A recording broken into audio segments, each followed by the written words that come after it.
that pie. Pull up, hop out, then I bake that pie.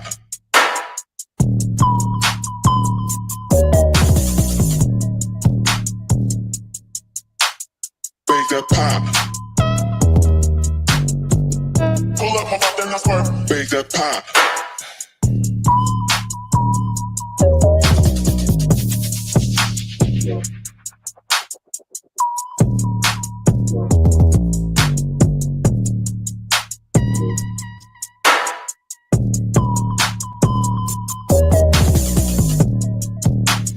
Bake that pie.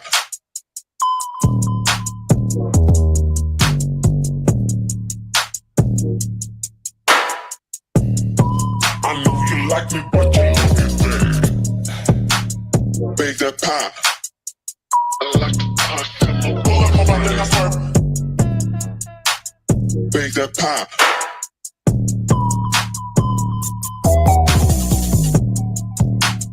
Bake that pie. Sometimes she call me Jesus when I hate that. Bake that pie. Bake that pie.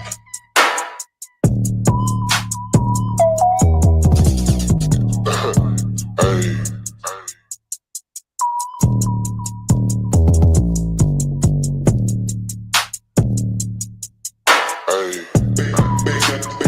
Bake that pie. You on a mission in my kitchen. Made him use it, but my boyfriend keep on bitching. Said it twice, boy it's nice. Come to shine, baby, mixing with my Pokemon. Bake that pie. I can smell him all the way from home. Peeking through the window, I can see, but I can hear him moan. Bake that pie. I've been mad. You said, bake that pie. I know you like me, but you love me bad. Bake that pie. Sometimes she call me Jesus when I hate that. Bake that pie. Bake that pie.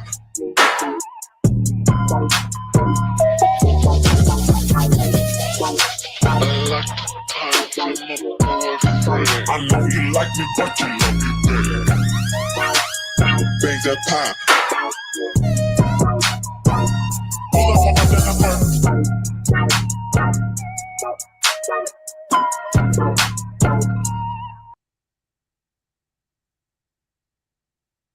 Hey, you guys. Hey. Welcome. It's your girl, Ruby Privilege. And you know I'm always up to something, honey. Let's flip the game a little bit. We're going to take off the chat just from my screen and my stream because we are multi-streaming today.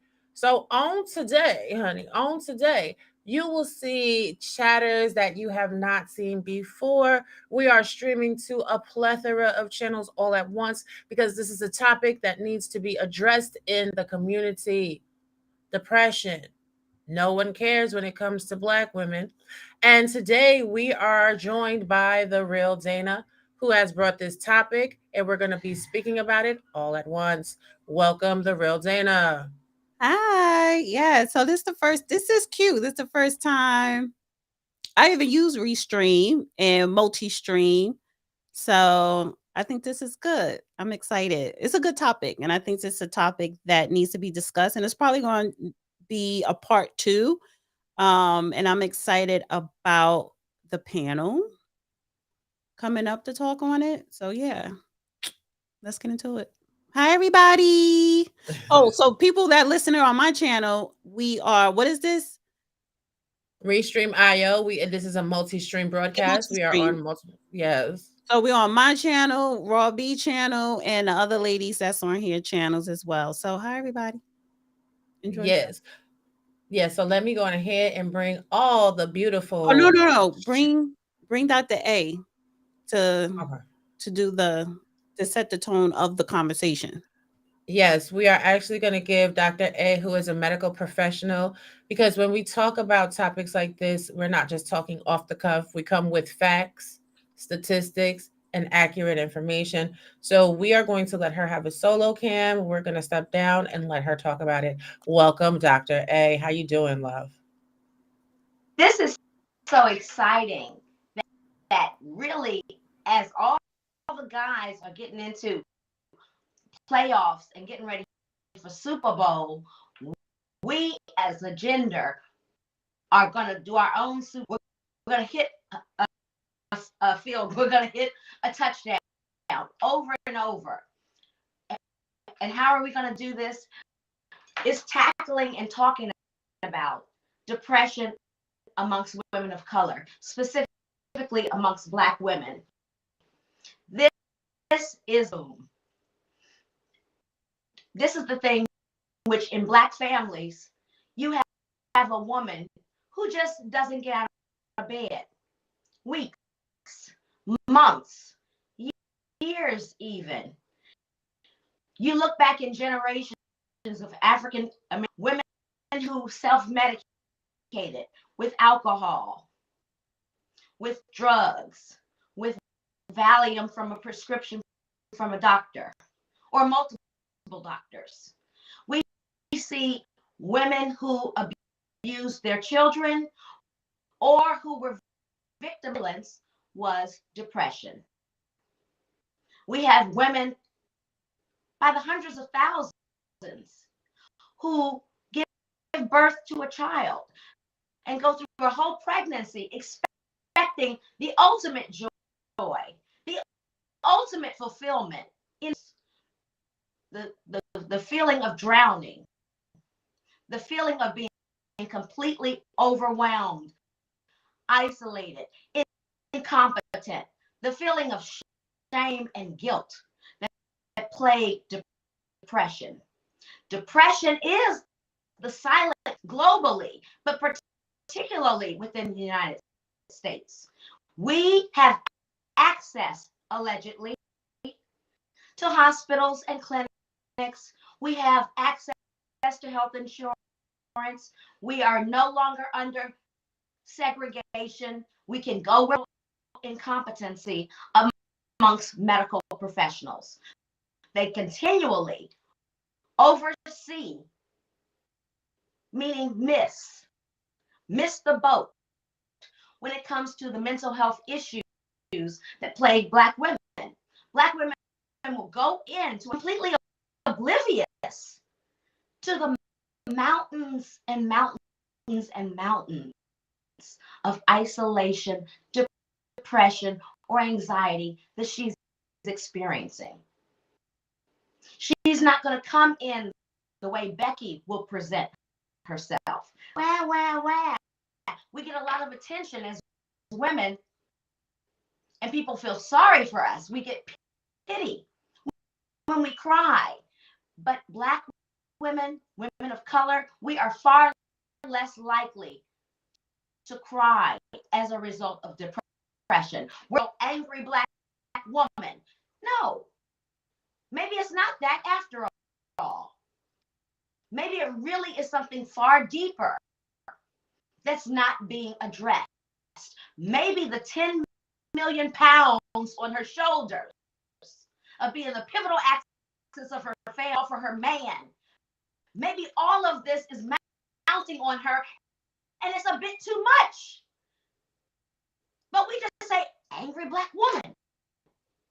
Well, tonight, we're going to go deeper. We're going to get the shovel and go in because it's the playoff and I want us to win and not lose.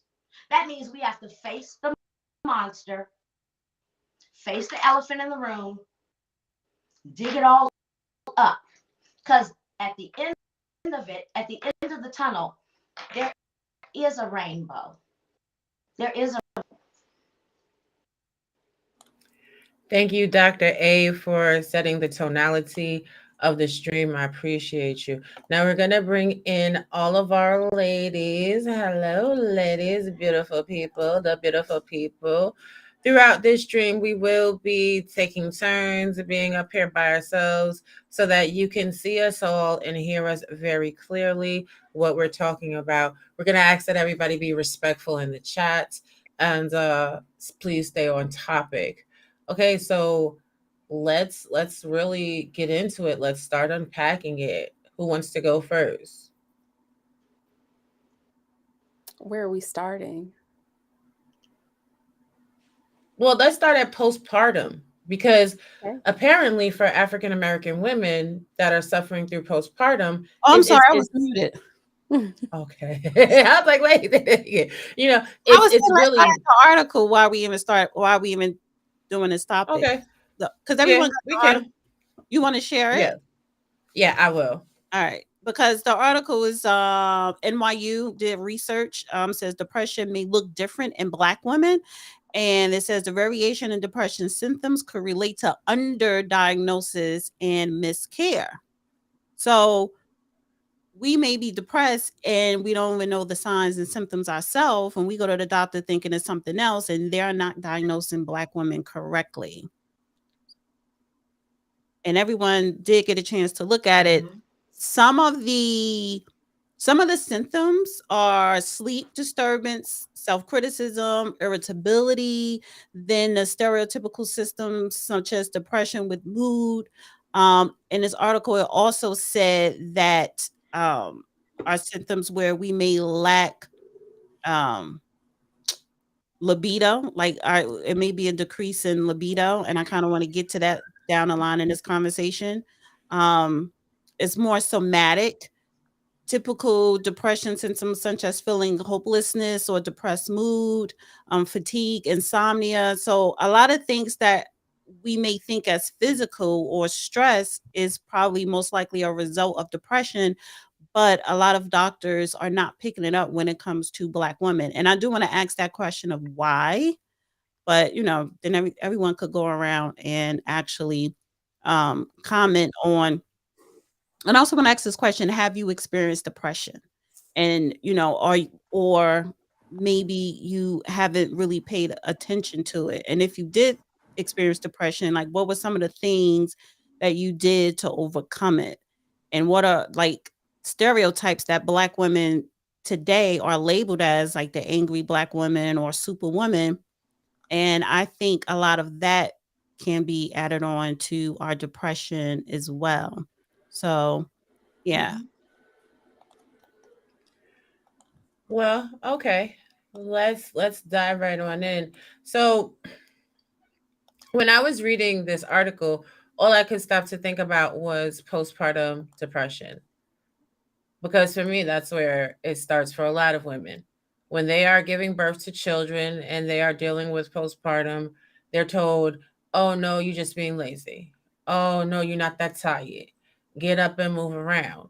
And ignoring that phase of life for women and not helping them get the adequate care that they need as far as mental health goes can lead to maladaptive, bonding with the child, which can then lead to bigger problems in the community. What do you guys think about that? Who Accurate. wants Thank you, Dr. A. the other Ladies? ladies, yeah, the other ladies could, because I'm gonna fall back and have the other ladies speak. I wasn't sure if somebody else was going to speak. No, I was going to say, as far as like the postpartum, I think that that's really accurate. I know for me personally, I've dealt with just depression in general, not postpartum, but I struggle with depression because I mean it's not something that you turn on and off. So it's not like once you struggle with it, you struggle with it.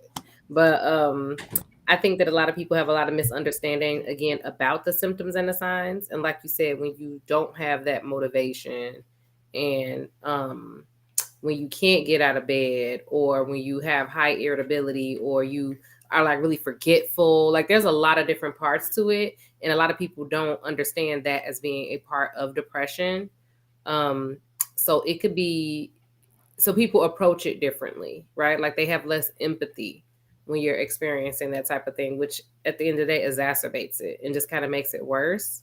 So I think it's really important to make sure that you are doing things like going to therapy and seeing your psychiatrist and taking like some of the stigma out of it. Like it's just a part of anything else that you do to make sure that you're healthy. You know what I mean? Like I think you can incorporate it with that mindset as opposed to it being like, oh, there's something wrong with me. You know what I mean? It's just a normal part of maintaining your health. So yep.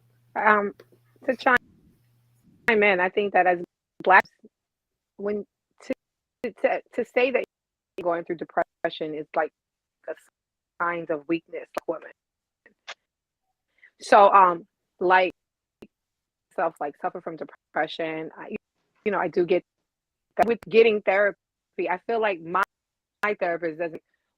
Well, you have to deal with all the things that you have to do. Okay, you've done it before, and it's not something you can just be happy.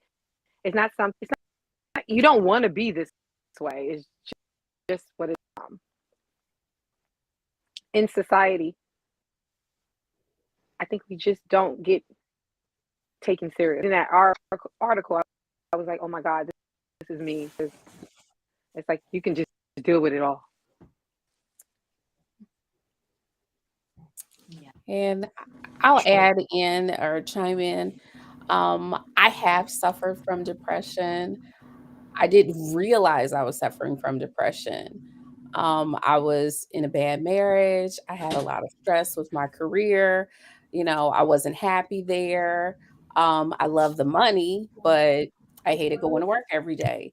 And I didn't realize that I was self-medicating with food and alcohol.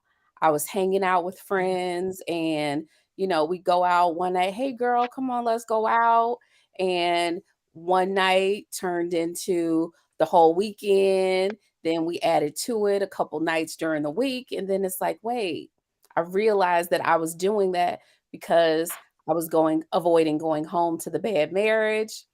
That was my way of quote unquote unwinding after work, after I had a stressful day. And then once I realized what I was doing, I'm like, okay, no, I got to stop because, I'm getting bigger. That's going to be a whole problem. I need to get out of this marriage because life is too short. And I just started making personal changes. I agree, and I think that's good. Congratulations.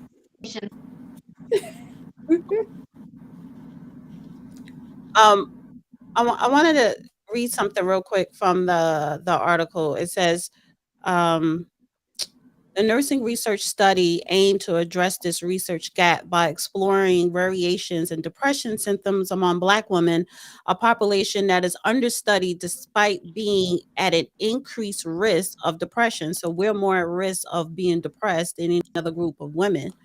The researchers analyzed data from 227 Black women who were screened for depression as part of the intergenerational impact of psychological and genetic factors on blood pressure study, a study of Black mothers and children that seeks to understand the genetic, psychological, and environmental factors that contribute to high blood pressure. So I guess it's a link between high blood pressure and depression. But, I wonder why are us Black women, and our children are being under or undiagnosed with depression? Well, because, there's a lot of people out here that have inappropriate mindset. Take, for instance, this comment in the chat. This comment says most married women do not suffer from depression. Look up the statistics. Now, I'm going to just do a quick poll while we're on this panel. How many of you ladies are married or have been married? Please raise your hand. How many of you have, you're so silly. How many of you have suffered from depression during your marriage? Please raise your hand. So, as you sit here and you are ingesting the information we're providing on this panel, it looks like your statistic would be incorrect because married women have suffered from depression. And this is the point that we have to stop speaking from when we're talking on these issues. Just because you've read some random poll study pulled somewhere to make you feel good about whatever it is you have going on in life, it doesn't necessarily mean that it's a medical fact at all. And we do have a doctor here on the one and the twos. Let me go ahead and give her the big screen. We have a whole medical professional that can tell you what you're saying is incorrect. And I need my people to stop speaking out of shame tactics and actually start speaking life, especially to the women in the community, because you have so many expectations of African American women, yet and still you take no time to understand us. Somehow in this society, it has become that we are the mules, the workhorses, set to do everything with no care at all. I'm gonna be quiet, ladies. Y'all have it. Yeah, I No, was but gonna. you're right, Oh, I'm gonna right, let the doctor speak. summarizing it perfectly. You know, because number one, we started this discussion with each woman being so candid and so transparent in letting the viewers. I mean, in many instances, you take months to years to reveal what these women have revealed to you, a viewership, instantaneously. Instantaneously, with you being a stranger. That takes courage.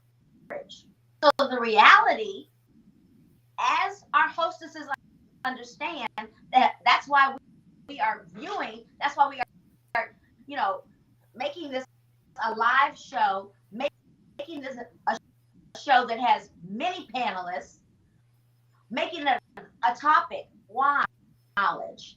It's not just more prevalent, it's killing Black women. I know 3 Black women who have taken their lives within the past year. COVID has worsened the isolation, the feeling of shame. So through generations, women of color have been in marriages that have been unhappy and had no voice. It's really ignorance to think because she's married, she's happy.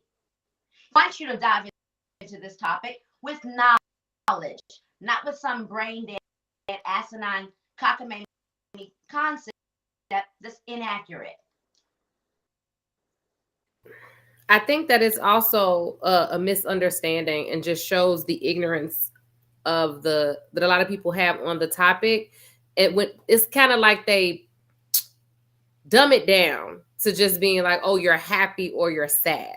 Like that's not what depression is, right? So it's like when you try to correlate that to be like, well, if you're in a relationship, you should be happy, right? It's like that doesn't have anything to do really with depression. No. Like that's not how that works. So because I saw someone else comment in there like, oh, women may be depressed from any reason up to not having a man in their lives. Like, what does that have to do with anything? Like, you can have all types of men in your life, you'll be depressed. It's not, that's not how depression works. That's what people's problem is. They feel like depression has to be like this sadness, like, oh, I'm sad, like, because somebody died, or it's like, it's not that, right? It is, like you said, it's anxiety.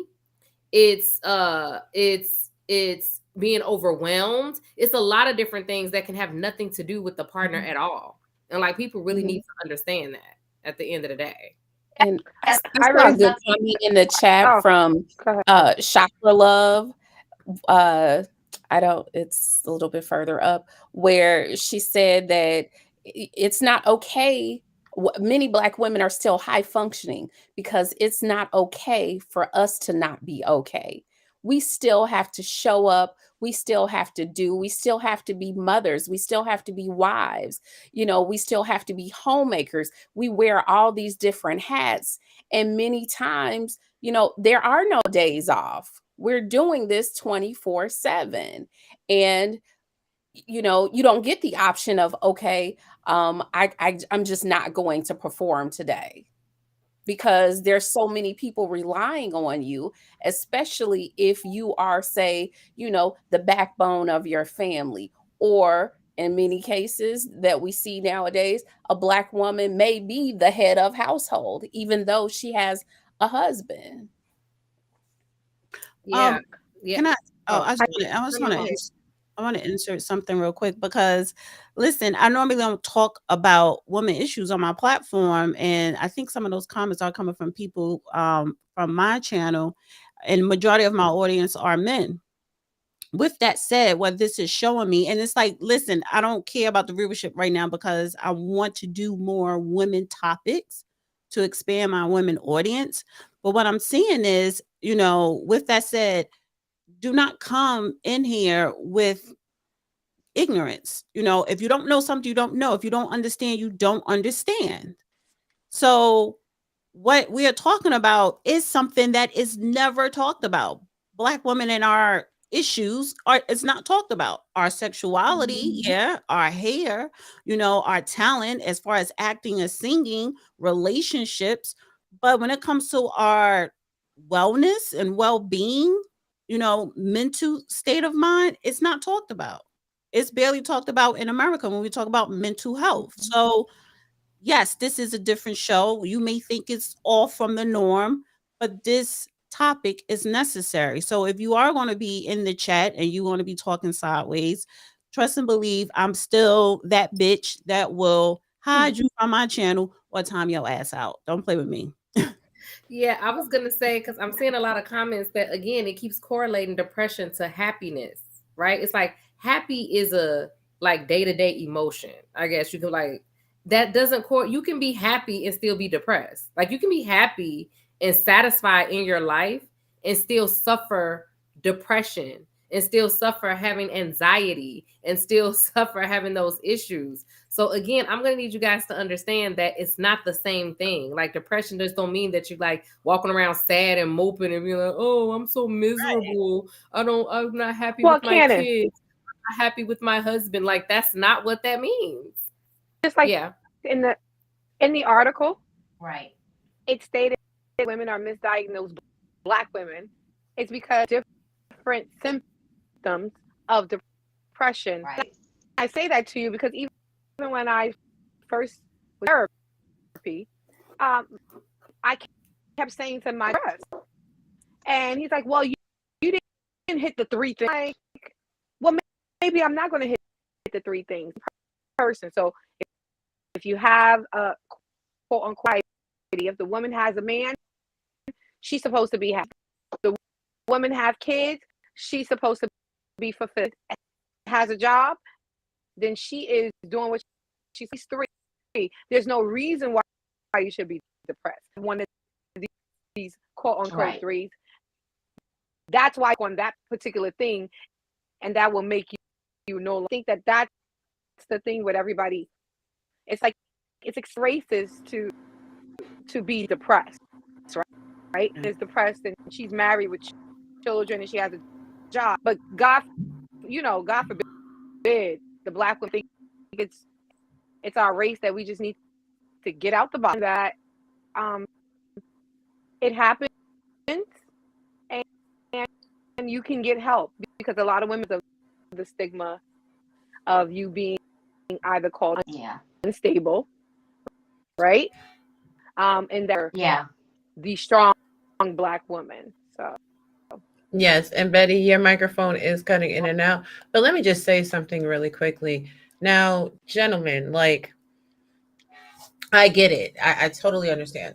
It's so easy to say, well, all women suffer from depression. Well, this, that, and third.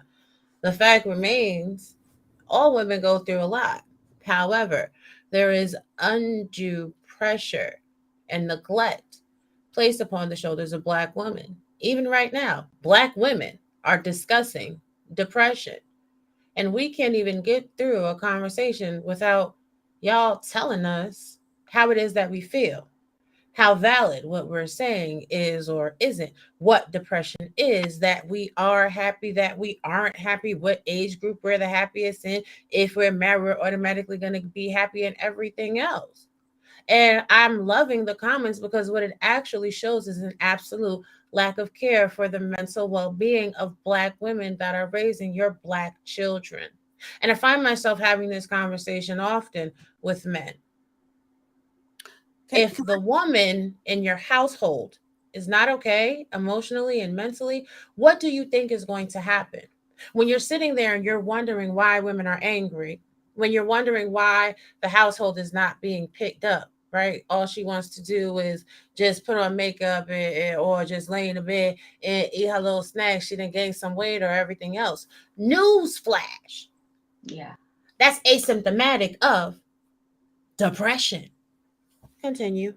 let Yeah, me and add this too. Men suffer it can from depression too. It's who's going? Oh, men suffer from depression too. It's just that today we're talking about Black women, but you Black men suffer from it, and a lot of you right now listening are suffering from it. No one realize it. It just looks different. It's a well, Twitch different look. just Go ahead. committed suicide. So if Twitch committed suicide as a multi-millionaire dancer on the Ellen show, she was blonde, she was white, she was rich, she was sexy. Okay, so obviously the understanding the superficial, oh, it's money, it's status. No, it's not. As a matter of fact, depression. We need to understand that the irritable, toxic Black woman is probably suffering. Just like you can suffer from asthma, suffer from diabetes.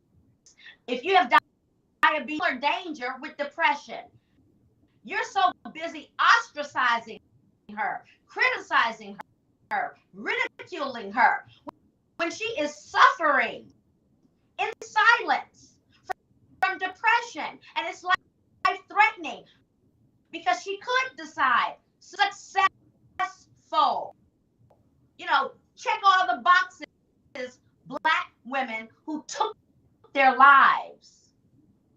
They weren't just suffering, depressed, feeling down. They are no longer on the earth because of depression. It's under-recognized. We need to destigmatize it. That's what we're here for. I think part of the other problem is the inability to appreciate vulnerability in Black women. Like when are Black women ever allowed to be vulnerable? And when is there empathy given for vulnerability in Black women? I hardly hear any of these conversations discuss that. It's like there's a lack of idea that Black women are even capable of having vulnerabilities. And that's why they are such good targets for all types of abuse, because they can handle it, because, they're so strong. They're not vulnerable. It doesn't matter. So I think that that's kind of part of it. And people get really uncomfortable as soon as a Black woman is like, I'm feeling this, or I've had this as a, something that I struggle with. Struggle? You don't get to struggle. What do you mean? Like, what you mean you struggling with? No, you're just this kind of way, or you're just that kind of way. You know what I mean? Like, you just need to fix it, and you need to worry about it. And I think that that's kind of part of what happens, especially with the way Black women are viewed. Black women are never seen as vulnerable. There's nothing in a stereotype or an idea or a conversation about Black women that expresses any type of vulnerability in that. Right. I want to read this section in the article. Black women in the study with greater depressive symptoms are more likely to report somatic symptoms, fatigue, insomnia, decreased libido, and self-critical symptoms, self-hate, self-blame, than typical depression symptoms such as feeling hopelessness or depressed mood. They also reported experiencing anhedonia, an inability to experience pleasure, and irritability. So what really caught my attention was a decreased libido. Because I ain't never been that depressed, but and I don't want to experience that depression or have that symptom.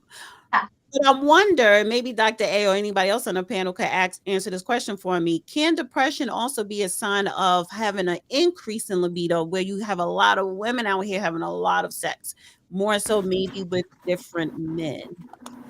Or is that a diagnosis? I agree. Dr. A can back me up, but that's a symptom of bipolar disorder. It's a symptom of mania.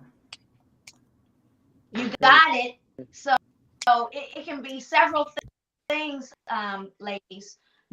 Number one, if you're acting out and self-medicating, one of the panelists already said, I would go out and binge just to blur being in a miserable marriage. So the same thing, a person who's chronically depressed can begin without therapy and proper medication, instead of them healing from this illness, they're sexually acting out from the depression. They could be somebody who is a rape survivor, and instead of her going and getting therapy from being gang raped, so now she's super promiscuous, she's a stripper. So, like you said, the bipolar, that's a whole nother disorder from depression. You have flip-flop like a seesaw. You go way, way down, you go way, way up. So it's highly, highly likely. But also, Dana, feel like shit on the inside. You feel like total nothing. You are so self-critical, you can't connect. You are in a deep hole, like being down the well. Okay, you're way down, you're somewhere else. That's why you're capable of committing suicide, because even though he may be right in the bed with you, you feel 20 million miles away from anybody, your family, your husband, your children. That's what the disease is. Environmental. I think for Black women, a lot of times our depression derives from our environment that we grew up in, that we live in, opposed to our white counterpart. So if you grew up in the hood, or poor, or if you grew up in an environment where you go outside, there's a lot of crime, or what was going on in that household, even as a kid, I think a lot of times that could be carried over into adulthood. So how much do you guys think our environment plays into us being depressed? I say in my case, it was the environment that I was living in at that time. I didn't really come from poverty or the hood, or I didn't experience a lot of strife. It was the bad marriage. And to the outside world, I probably had the perfect life. I lived in this, humongous house. I was making a lot of money. But the personal relationship was the major cause of the stress. And then adding to that, my work environment, where in most settings I was the only African American. So then, and on top of being the only African American, I would be the only woman. So you have all this pressure coming from these environments. Now, when I left those environments, which is why I didn't realize I was depressed, because when I would hang out with my girlfriends, we were having a good time, or seemingly having a good time. I wasn't aware of the fact that, okay, I'm avoiding these environments that are stressful, that are causing me to be depressed, and going to self-medicate with my girlfriends because this is going to make me feel good for the moment. But when I left the bar or wherever we were, I still had to go back to work. I still had to go back home. So then the cycle repeats itself. Yeah. I 100% agree. Like when you the best way to put it is like this. When you hear men out here complaining about, well, she's always with her friends. She always has a drink. She's always, doing X, Y, and Z. She's not spending enough time with the kids. She's not spending enough time with me. 9 times out of 10, those environments are triggers. Those environments are triggers that are making her feel unworthy. If you're constantly nagging at her, you are probably making her feel unworthy. And yeah, it absolutely sucks to tell somebody, hey, it's okay, you're doing a good job and it's going to be all right. But positive affirmations actually help women a lot when they're dealing with depression, and it helps them to overcome. If you are trying to deal with mental health issues from a holistic standpoint without the use of psychotropic medications. But it's so easy for all of us to be, I don't know, just completely abhorrent with one another. You have to do better with your partners. Like, and part of doing better is being able to actually understand. Period. Yeah, I agree, Raw. And what I was gonna say for me with the question that you asked, what is it, the real Dana? With the question that you asked for me, the environment definitely did play a huge role, not just the immediate environment, but I would say that I didn't first really experience depression um, or really understand what was happening until I don't remember what year it was. Whatever year it was that the Trayvon Martin situation took place. Like my son at the time was maybe 10 years old or something like that. And I remember when all of that was happening, um, it just kind of came out of nowhere, like a very overwhelming, because I think sometimes like we again, I don't think we pay enough attention to the way technology and everything has expounded in a way with how we engage and interact with information as well as with each other. So I remember during that time, it was probably when we first started really using cell phones a lot, right? Really being into the news a lot, always having this phone in your hand and seeing everything that everybody is saying everywhere all the time.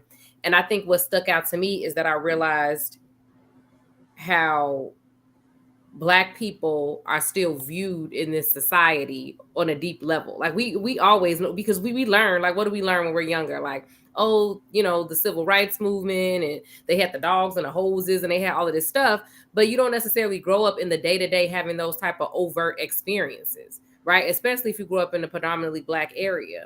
But then to see that stuff and to see how people were talking, calling this boy monkeys, and he deserved it, and like all of this stuff, it was like we're still here. And it really affected me very deeply, to the point that, like, and then like Genesis was saying, she, you work in a predominantly white environment a lot of times, and they making comments, a lot of passive aggressiveness, a lot of microaggressions and different things like that, and you become hypersensitive to it, and it can make you feel really hopeless.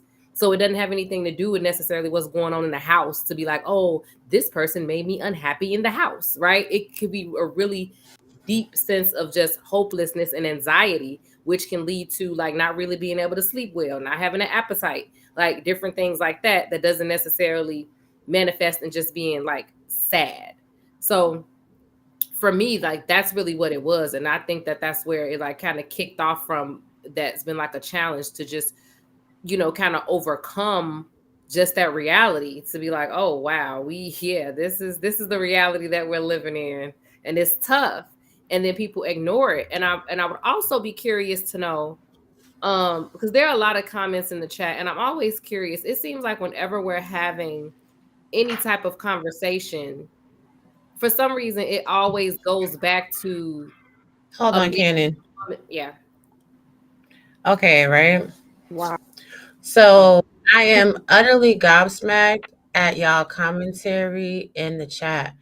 This title needs to be changed to the aftermath of hoeing. These women are drama queens and none of them have a man. If you have a man on this panel, would you please, let me make sure we can all see each other. Would you please raise your hand? I was saying, I already hit that person. I won't even acknowledge. Please don't acknowledge. You just I know you don't like to. No, we have to. You asked who was married, and everybody raised their hands up for me. Everybody raised their hand. So the fact is that, listen, that's all right, because when I do the depression on Black men, you know what I'm saying, then you're going to see the dysfunction. And then I want to know, and actually, let's be messy right now, because all these all the men that are making these stupid ass comments, and there are men who are not. So this is just for those men who are making those comments. Those are the ones who are suffering from depression. And I believe when men suffer from males suffer from depression, they lash out. They're disrespectful, they're in denial, they're mean, they lash out like they're doing. And that's all right, because I am going to do a show on breaking down depression in Black men. And I see D. Durrell, he is also a therapist, and I'm going to invite him to be on that panel to break down depression in Black men. But this is the problem and dysfunction in Black community. So you have intelligent women up here being honest about their situation, but then you have men that want to just be like, oh, you a hoe, blah, blah, blah, blah, blah. Well, all the problems that you guys hate about modern women, well, you have women telling you, they're not saying that we don't behave badly. What they're saying is, this is most likely reasons why, or just telling you different reasons why, and what people could do, what a woman can do to get help. Yeah, but that's the question that I was about to ask though. I feel like there is a inability to view women as fully human outside of what their connection is to them personally. Right. That's literally what I was about to ask. Like, why is this turning into like a relationship? Like, Right. oh, you don't have a man, or it's like, what does that have to do with anything that we're discussing right now? Like, why Because is your mind? Because in Because many they cases, don't like- we they don't are like not women. validated. We are validated by our marital status, I mean, and if we are not, then they dismiss everything that we have to say. No, but that's where I was going before. Right, that's where I was going before Dana had jumped in. The reality is, some women, and especially the women on this panel, have men that are not so narcissistic and so self-involved. They're loving on us the right way, so we are able to exist in the full range and spectrum of our emotions and troubleshoot areas where there is issues or that is problematic. If you are a narcissistic person, male or female, in a relationship, and your partner is going through trauma, and you are putting your personal bias, your ideologies onto that person, they are never going to heal. You're never going to have a sustainable relationship. And then the community is what it is today. I'm going to be quiet though. I don't talk too much sense. I wanted to say something. I want to say something. So, I'm in America, and me, I come from background of, Haitian parents, right? So you have anything that is considered to be right, it's the devil, right? Pray this out. You need to get rid of the not allowing you to be happy. And the other aspect of, the environment, it wasn't so much for me. It was more the environment of the cultural, I guess, what is considered the success of being quote unquote not depressed, happy. So it's like I have to attain, and if I'm depressed, I allow the devil. So a lot of these, it's another thing of what we is this saying. Betty? Betty, your audio is going in and out. We can. It's no, your audio is like every other word.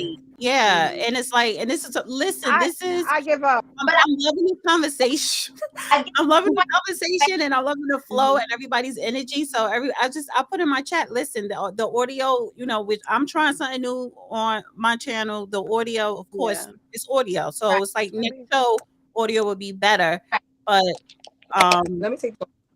And we'll figure out, the audio problem. But I just want to say this, so far we're 50 minutes into this show. Now, anybody never disrespected men, males, Black boys, Black males, Black men. It's none of that. And I'm highly disappointed with some of the commentary.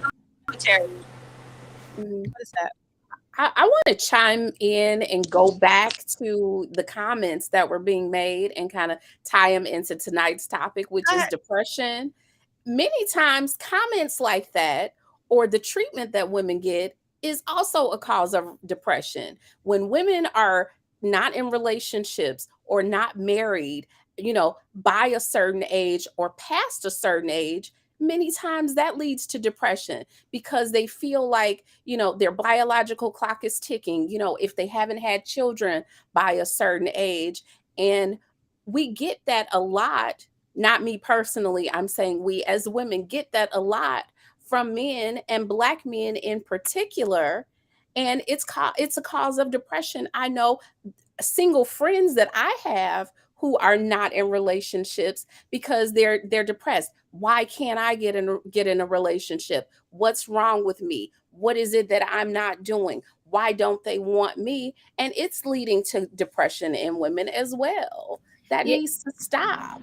But especially I just wish. Genesis, to what you said earlier about how a woman's value is so much tied, like they just want to tie our value as a person to our desirability from men.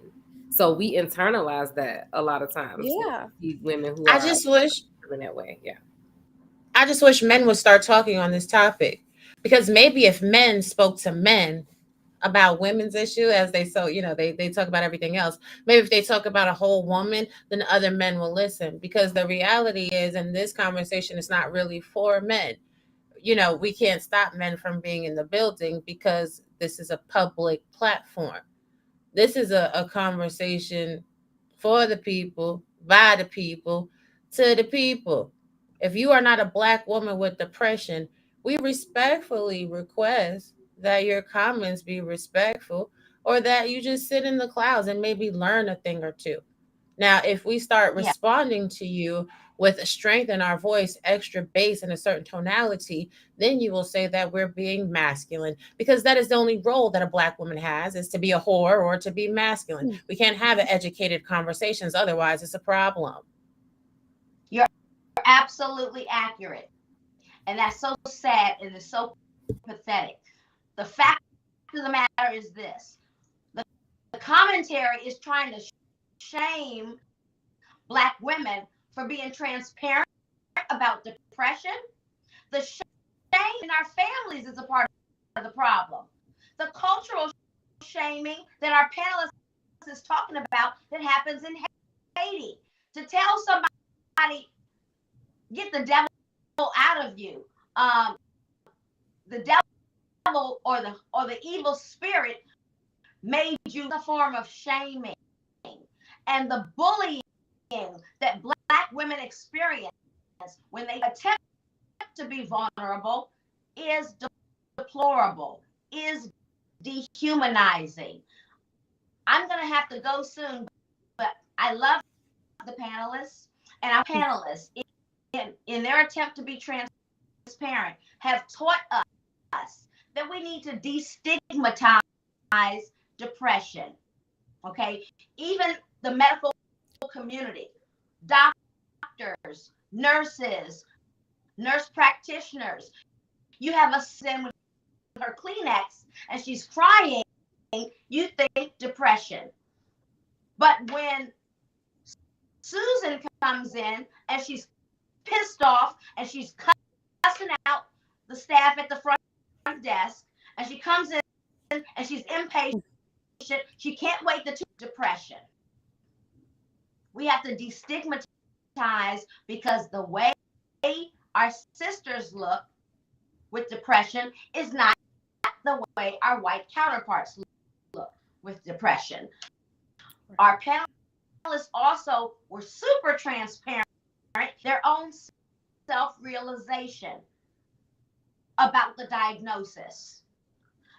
That it wasn't the doctor who told them. They had to recognize their own habits and behavior as dysfunctional. And that's the key. Personally, you're not coping in some aspect of life, financially, spiritually, physically. That's an illness. That's a sign that you need to seek help. So we have to destigmatize. We have to recognize self-medicating. And the environment is a trigger. One of the things we haven't talked about, because we do need a part 2, is violence. Violence in the Black community. I'm in Chicago. Little Black children are being killed. Windows. and killing people. So if you're socioeconomically disenfranchised, you can't leave that apartment. And someone was murdered there. You can't leave that neighborhood. And people were murdered, raped, God knows what. Things can be a trigger. And if we don't recognize this and do a better job of healing Black women, you know, as our hostesses have said, the Black community cannot rise up unless the Black woman is whole and healthy. Yep. No, I'm just gonna say, I appreciate this conversation that we're having, and I'm not gonna let it be derailed.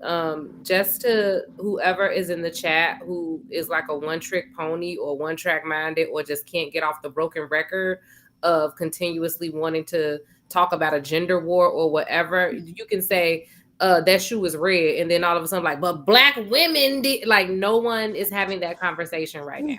Like, that's like nobody here was just even discussing in terms of like intimate relationships. We're literally just talking about experiences that we have had as people who show up as Black women in this world and how Black women suffer with depression. That's what we're talking about. So if you can't do anything else, but you just see a group of Black women and then all of a sudden you get so triggered that all you can do is bring up all of your mommy issues that you have or whatever's going on, then you may want to, go watch something else, because that's not the conversation we're having right now. We have those conversations sometimes. So maybe you can come find that on a day when we feel like entertaining a gender war, but it's not today. Today is not the day. That's not what we're talking about. Thank And you know what? Oh, go ahead, Dana. I just want to say something, because every time they want to talk about the gender war in a relationship, what do they always say? Women don't take accountability. Black women don't take accountability. And then you have a panel of women up here taking accountability, talking about their own personal experiences, and you still got a problem with that. So, yeah.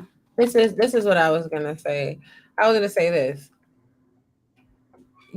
I'm really actually stellar at ignoring the chat until I want to roast somebody down to their grandmama's ashes. But on today, it's important to pay attention to the speculation and the misinformation in the chat, because unfortunately, this is a part of the misinformation, misdiagnosis, and mistreatment of Black women. You guys got to really think about this. I'm gonna put it into this perspective for you. You're in a relationship. You're in your house. You're going through a thing. You're talking to your boyfriend or your husband. Ain't nothing wrong with you. What you whining for? Go take care of them kids. Shut up. Give me some head. Make me a sandwich. Go to the store. Don't ask me to do nothing. That's what Black women deal with every day. When a Black woman just wants to go in the tub and she's looking at those razor blades and she's contemplating slicing her own wrist because she can't take it anymore. She comes out the bathroom and is, well, what you looking like that for? Fix your face. Oh, you want to throw on some wig? Do your hair. Oh, this, that, and third. Like, that's not okay. It's not. Let me be quiet, though.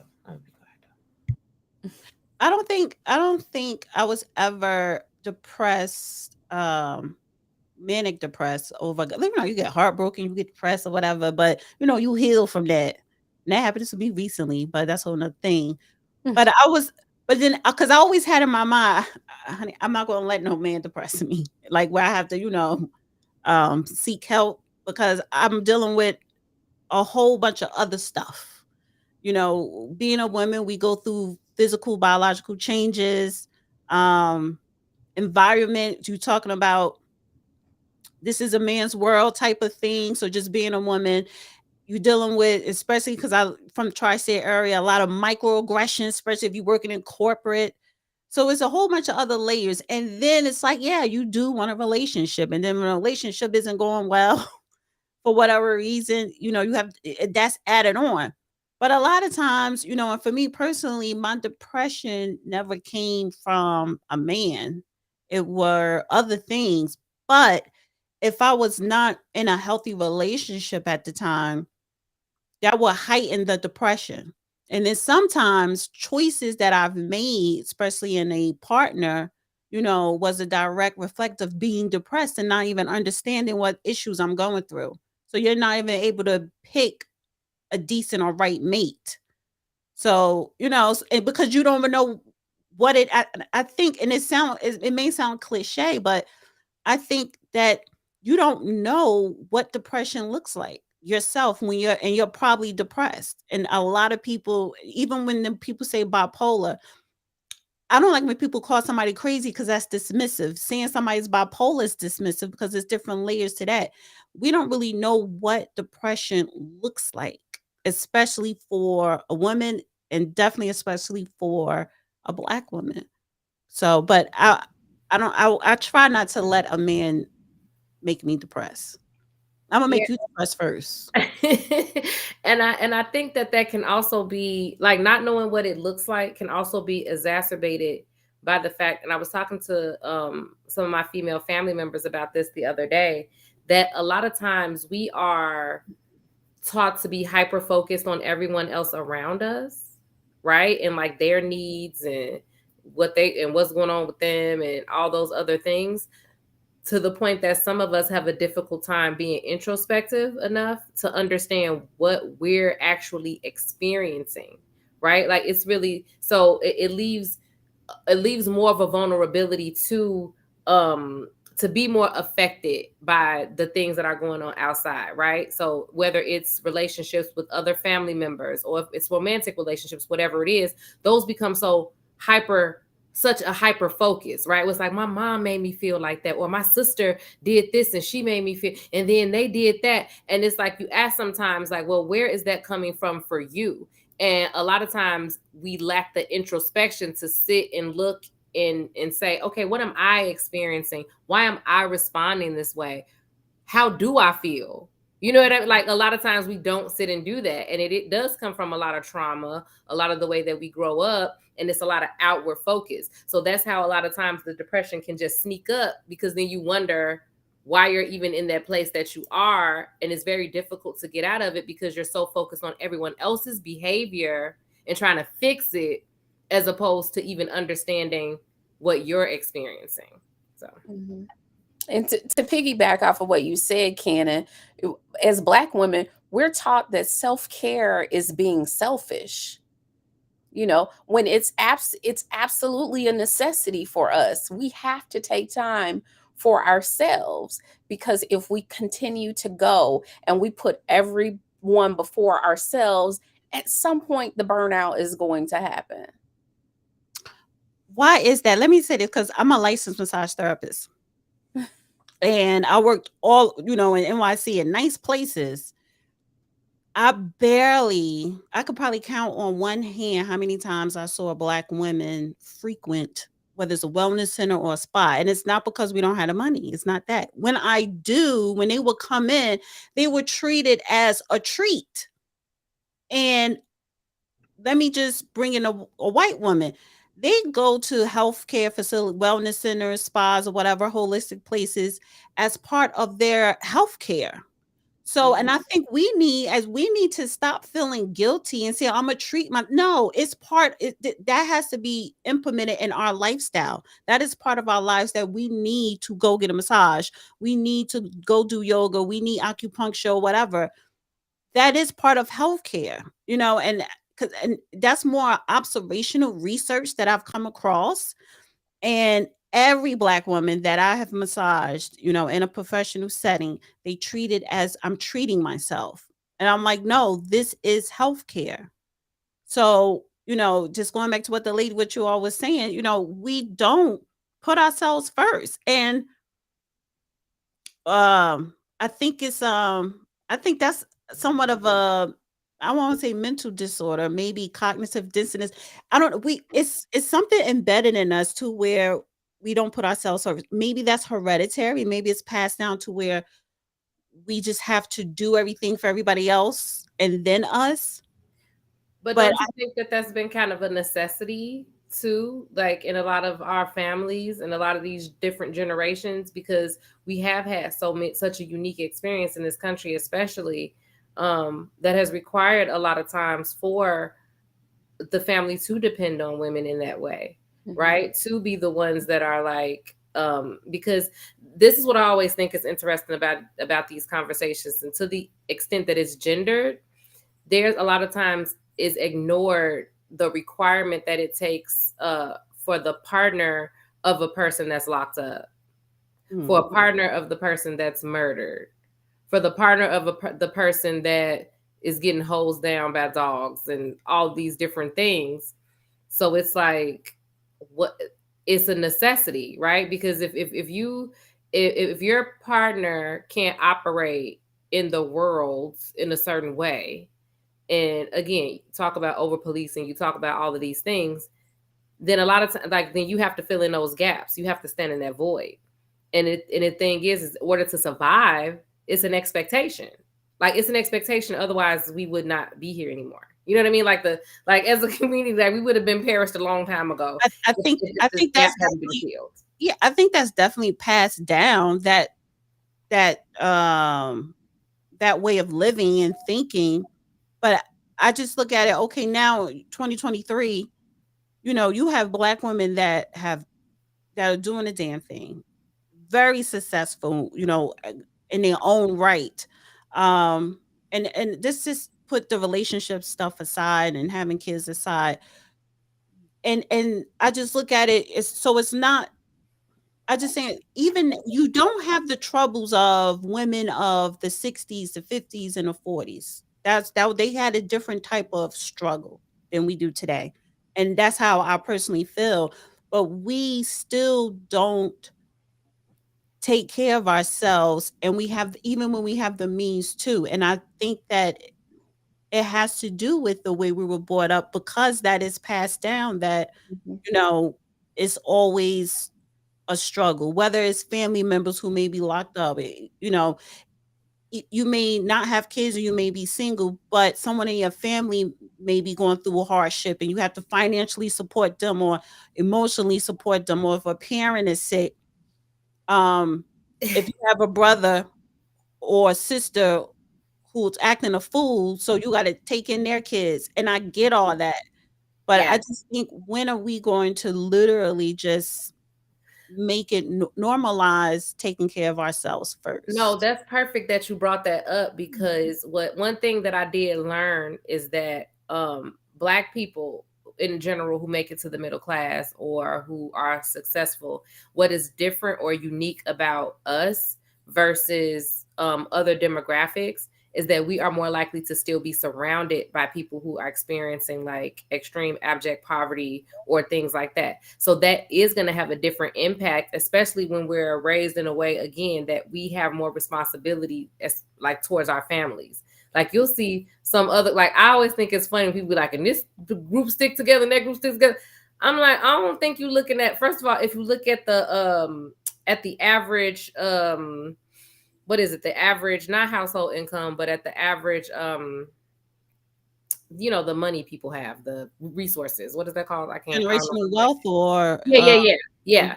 When you look at the average wealth, right, of the average Black family versus the white family, it's like they have something like at least like 100,000 something, because you factor in like having houses and things like that, and we're like at something like 7,000 or something like that in general.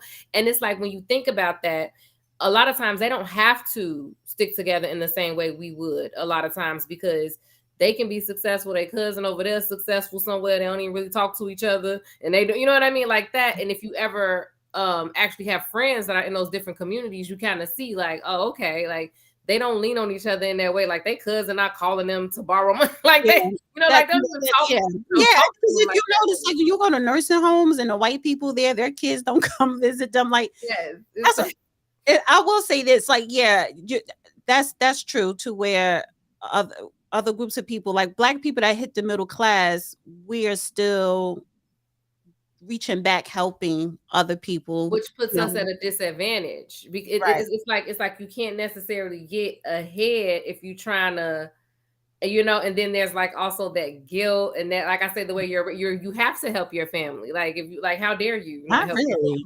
Like, no, I mean, I'm saying that the attitude or the thought of it is, this is Yeah. family. Yeah. Mm-hmm. And you help family, you look out for family. Like, how dare you not? Like, if you got it, you give it to them, right? Why So does I think Robbie that keep playing also with these slides, honey? Can you put us all up on the screen at the same time? I like to let everybody have their little spotlight Yeah, like, moment. no, I Okay? think my ADD kicking in the sign because it's like All right, confusing. I'm gonna leave y'all like this. But yeah, but I think that that's facts. And one thing that I had to learn is that you definitely can't take care of other people unless you're taking care of yourself first. And That's it true. really is something that you have to learn. Mhm.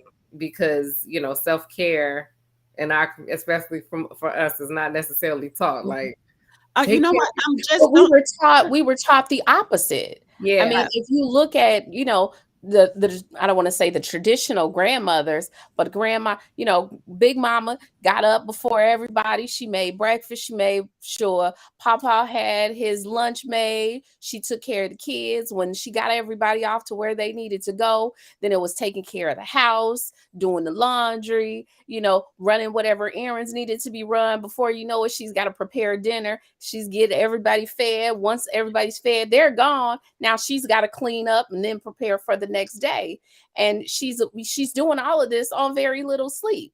They probably weren't getting 8 hours of sleep a night, and they were doing this day in, day out. Mhm. And we see this and we think, okay, in order to be a good mom, a good wife, then I got to be like Big Mama. Yeah. No, I wanna be never believed in that. Mm-mm. Well, but some women, I think a lot of women are raised that way. One of the things I would say, like my pet peeve when it comes to Black women that I don't like is, like I always say, it's this thing to where um, we're good for telling people what they should do, like talking to people like they're kids, telling people what they should do, like grown people. And I've seen that doing YouTube. It's like, how you gonna tell me what to do? Or I see, when women talking to men, and I think it's not because it's not coming from a negative space. It's coming because we are so used to doing everything, whether it's in a household, we're used to giving and doing things for everyone. And I don't think a lot of times we realize that that is the case, because we're so wrapped up in it and you don't take time for yourself. I also wanted to bring up Taraji P. Henson. Speaking about depression, she's over in Bali. And she admitted recently that she's depressed, and something with her mental health or whatever. And she has all this success, I think at one point that she said she was diagnosed with bipolar. I'm not sure, but she's been to a therapist before. She has access to resources, but she did say on the Angie Martinez show, like, she is depressed and she needs a break, and she's in Bali and stuff. And I'm like, good for her. But there are a lot of women, particularly Black women, who can't do that, who don't have the resources to do that. But even on a small level, we just don't take care of ourselves. Yeah, and I think a lot of times we don't really realize what that looks like later on down the line. Like, I will just say, for one thing, like, a life altering experience for me was when let me say, my grandmother, that lady, like, she was a freaking superhero. Like, I don't care what anybody said. That was like, how do you do all of that? Who are you? Like, life ain't never been the same, right? So she's not here. But one of the biggest things for me is my grandmother had like 2 or 3 strokes, and the last one that she had, she got paralyzed on one side of her body.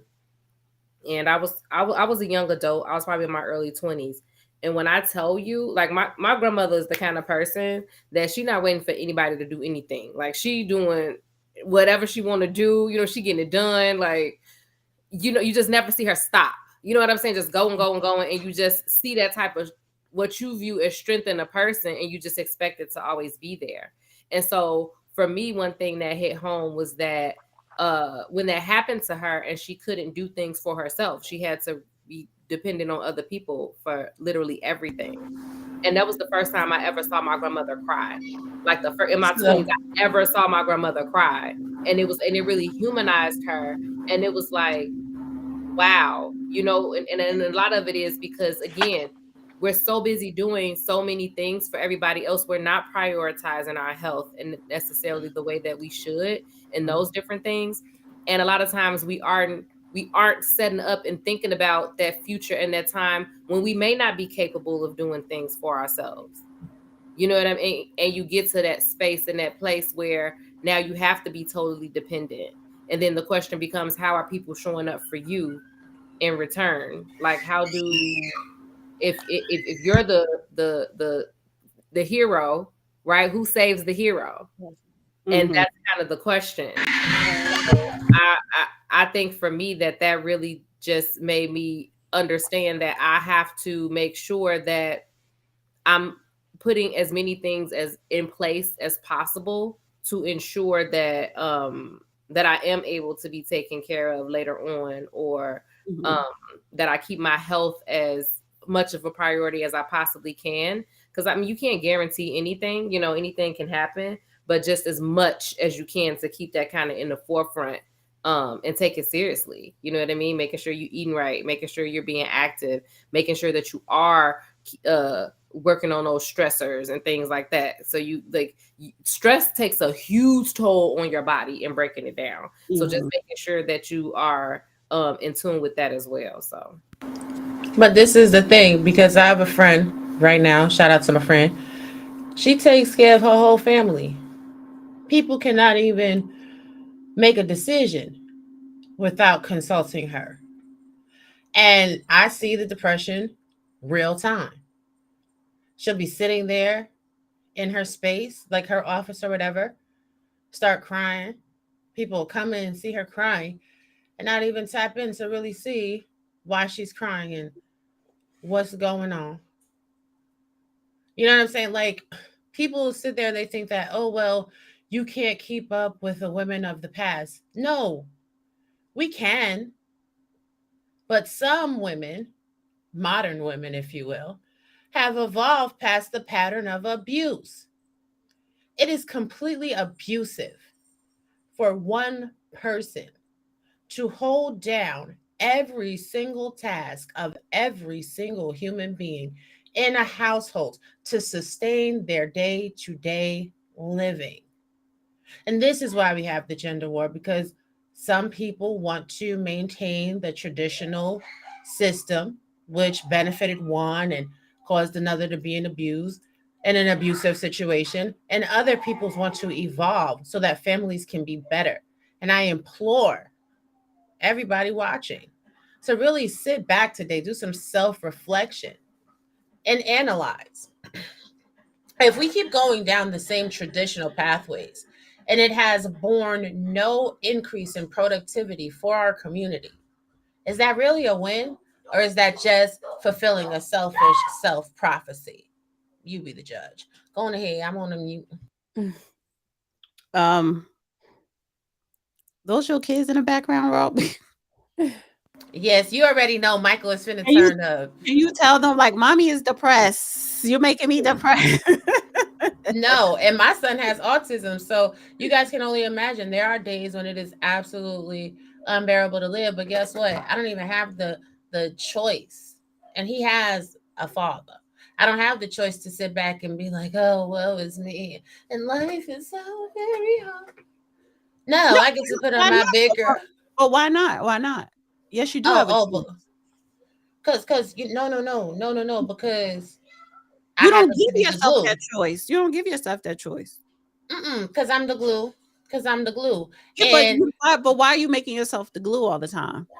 no, it's not even that I'm making myself the glue. It's that when things need to be done, who else like gonna with do it? Kenneth's grandmama, if it need to be done, it need to be done. I can't let you take, you know what I'm saying, my autistic son and just put him somewhere on the chair, give him a lollipop.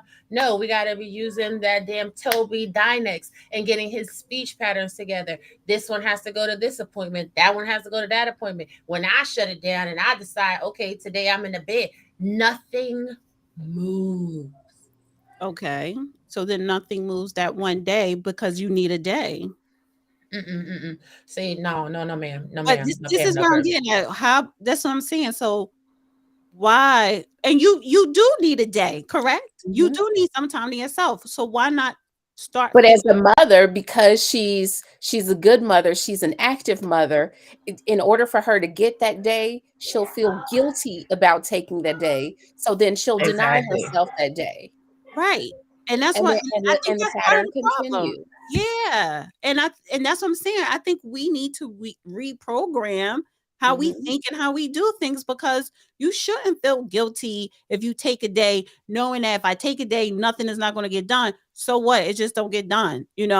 Maybe if you do tell the father, well, look, do this, I'm taking a day, maybe he will do it. And then the next day when you up and about, you'll have less to do. But even if he don't, I'm just saying maybe you should start figuring out how can I incorporate time for me.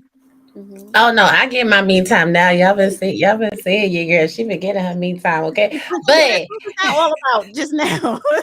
But she been for getting the her people me that are time. listening who may not know how that looks or how they can do that, it may be starting with 1 hour first. Okay, I'm going to take an Yes. hour. I'm going to shut down everything and then graduate. Okay, I did an hour. I'm going to do 2 hours. I go from 2 to 4 to half a day to 24 hours or beyond, wherever you think you need to go.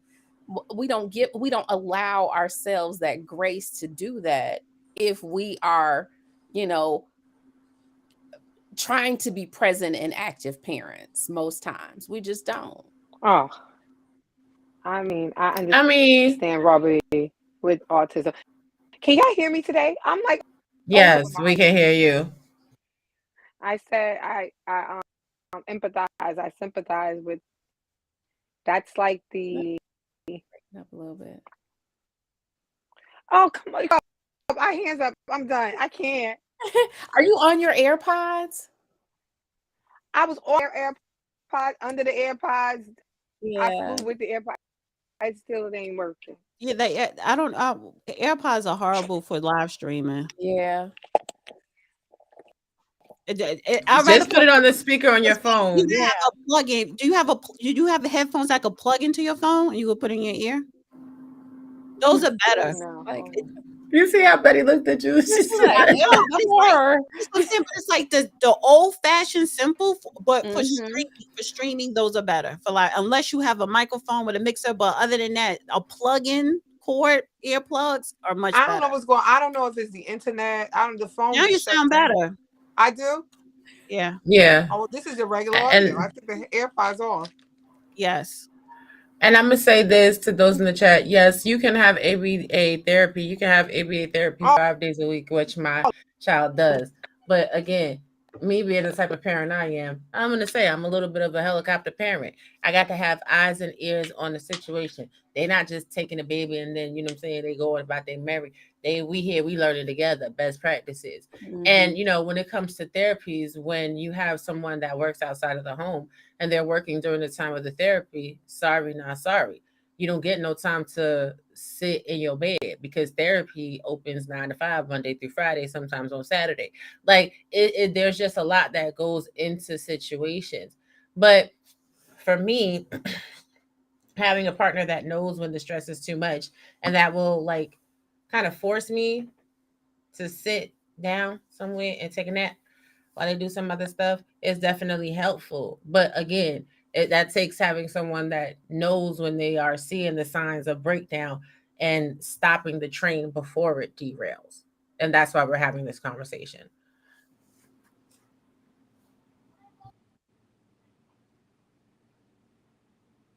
I can't hear you, Dana. Dana, you're muted. Oh, I forgot I was muted. No, I was saying anybody else wanted to say something on this topic. I think I'm not shocked at the audience's like the things that they're saying, because I think this is the reason why we have the show. It is equating everything to man, not taking what we say seriously, um, needing to know the reason why you're depressed, as if sometimes you don't even know why you're depressed. There is no reason. You're just depressed. Mhm. I think, somebody even said, what does the devil has to do with your culture? It's like understanding that depression comes in different ways. Black women have been misdiagnosed. We don't get the same treatment. And yes, there is cultural situations in which people are never even able to even say, I don't like this, or, I just want to take a break, or, this is overwhelming. So as much as I'm not surprised, I'm saddened that even in 2023, people really still have this like stuck mentality of, the lack of progress of people are depressed and need help. Well, it's just like when we're not talking about relationships, or you're not talking about a man, or you're not talking about, the problems with modern women of feminism, and you're literally talking about mental health and something that is happening with particularly Black women, people seem less interested. And that's just how social media is right now. It has to be about drama in order to get people to tune in and listen. Just with from the beginning of this show, and the good vibes and the energy, and people just sharing their personal experiences and talking about this topic, and some of the people that, their response in the chat. And I think people are just accustomed now to negativity and drama. And that's before you even touch on if you personally are depressed or being diagnosed with depression. Look at the climate that we're living in right now in society. So I could just imagine this situation, particularly with Black women, it's going to get worse because of the way society is moving right now. We talk about the economy, you talk about politics, you have social media. We don't even know how social media is basically the matrix, but we don't even know how that is psychologically affecting us. And then you go to yourself, what is happening in your home. If you're a mother, if you're a husband, or if you have a husband or a relationship and that's not healthy, and then you dealing with depression or any other mental health problem. So it's a lot, but it's not okay to talk about it. We're not believed. They don't take us seriously when we start talking about ourselves. And I think a lot of women just stop doing it. And because that's they don't wanna tragic. Yeah, it is. That's And because tragic. I think that, it's 2023. Our mental health should matter more than it does. And it shouldn't be taboo to go see a therapist. We need to be embracing and encouraging, going to talk to somebody. Go talk it out with somebody. Even if you're not ready to go to therapy, a trusted friend. Because many people are suffering in silence. They don't feel like they have a safe place to share. So they're holding it in, and it's toxic. It's wearing on us. We've got to do better. no, Man, we do. listen. We Because do. And go ahead. no, I was going to say, because when I look at even a younger generation now of women, I call them shenanes. That's a generation of shenanes, the way they look with the ass and the surgery and, all that, right? And see if they're not mothers yet, but, just wanting to be a mother. What are Black mothers going to look like 10 years from now? Are you going to be healthy enough to even carry a baby? There's a lot of factors in that. And because we are driven by social media and celebrity and gossip and stuff, a lot of those people who we, talk about, especially on YouTube, because we know it brings in more viewership. A lot of those people, those celebrities that are heightened in the news, they are dealing with a lot of mental issues and depression. And they're being propped up, as somebody special, or, selling products and, looking a certain way, which is when young girls are seeing like, oh, I want to get my ass done and I want to get my boobs done, all this other stuff. So it's developing into a culture of dysfunction. And they're Developing. It's already sensationalizing been it. one. They're Right. It's already been one. sensationalizing. Yeah, I often I don't watch television, but I don't want to mention names, but I can't tell the story without it. But the Krishan Rock, it's a train Oh, wreck. And now there's a show where they're sensationalizing the train wreck. right. I should have done a Exactly. better thumbnail. I should have put her on a thumbnail because Yeah. that girl, she's a girl. She's not a Yeah. woman yet. And Yeah. I don't like to talk about people assume somebody's mental health, but you could Mhm. she's depressed. She's a lot of things. And she's being paid millions, her and Mhm. her dysfunctional boyfriend being paid Mhm. millions of dollars to promote negative dysfunction, Yeah. particularly to Black youth. Now And she's pregnant. I saw where she was going to a therapy session. Well, they had a joint, and then they met individually. And in her individual session, she had a bottle of Patron and Red Bull, and she was drinking straight out the bottle in the therapy session. I'm like, is this serious? Are they Yes, really it's doing that? serious. Yes, she's really doing it. She's taking teeth out her mouth, putting Yeah. tattoos on her neck and everything else. Listen, this is the culture that depression has created.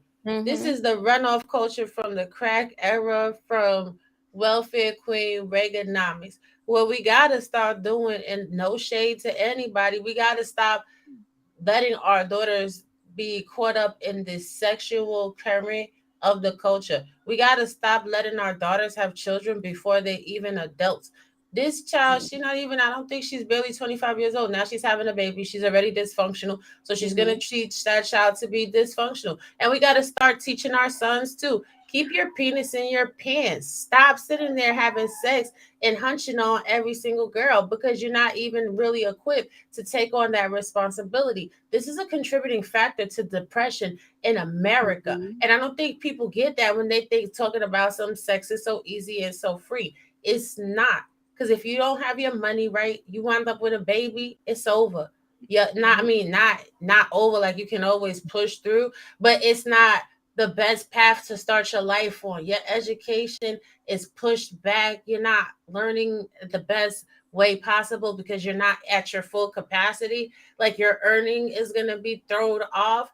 And everything is about money in America. So when you sitting there and you're poor and you're a bum, and so you struggle through overcoming so many obstacles to make it and become a high value person, which newsflash, only 1% of people in America are high value. Then, it's all this chaos and this competition. What we doing? Let me shut up. Right. Somebody said, "Do you all agree with Cardi B?" What did she say? She's an entertainer. Like, why do we listen to entertainers? The idea of her? Are they asking, do we agree with the idea of Cardi B? They just said, "Do you all agree with Cardi B?"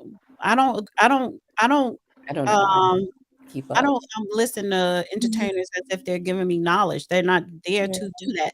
Like, our culture is the only culture where celebrities are majority of our Black news, and they're propped up to convince us who to vote for or whatever. So why are we listening to them in that aspect? It just there. Maybe because she was talking about the recession. Maybe No, they she mean that. wasn't. She just said that food prices are high and blah, and then she was talking about how somebody commented, "Well, you're rich, why are you complaining?" Which is true. She's like, Mhm. "Well, it's all about budgeting." She was more so talking about finance, but again, that's not talking about the recession. And if we think that she's literally talking about the recession, then we have a serious problem. She's just commenting what she just replying to what a person commented because they were right. Why are you complaining about food prices and you're wealthy? You turn around here, you buying caviar and flying on private jets, and you have the audacity to come online saying food prices are expensive, and then you're trying to say, "Well, I know how to budget my money, and that's why I'm going to stay wealthy." I mean, I think that's fair. That No, is how wealthy people think. that's a narcissistic response that she gave. She's full of shit. Not really. I mean, a lot of people that have means and wealth, they always looking for the best deal. That's why they shop at Costco's and Sam's Club. They a lot of wealthy people, they do some things flash and dash, but y'all gotta understand. If somebody's wealthy and they're on social media and they're eating something, they're wearing something, they're going somewhere, they're getting paid for that. She's not That's getting paid telling advertising. us something that we already know, but we're struggling with, and she's not. Just what did that girl say to LeBron? Shut up and dribble. Yeah, shut up and just rap. No, they not. Yeah. Why would you listen to a celebrity about the economy or anything that has to do with news or the recession or anything? So because she a celebrity, I'm she can't asking you, say. why would you listen to a celebrity about the economy? Because I don't look at everybody like celebrity. Like when people are making their little posts and they're talking about things that are going on in their life, I find it interesting to see, what their day to day looks like. I think that gives her a more realistic look. It makes her more approachable, that she actually pays attention to the mathematics of her household as opposed to just always running around showing Reeboks and the glitzy pitsy life. And I also think it gives people a staunch reality check that even if you are of means, things are still a problem. So if it's a problem for somebody that's wealthy, maybe you should reassess your spending habits. And I think people as a whole, like, they put so much pressure on people that are celebrity.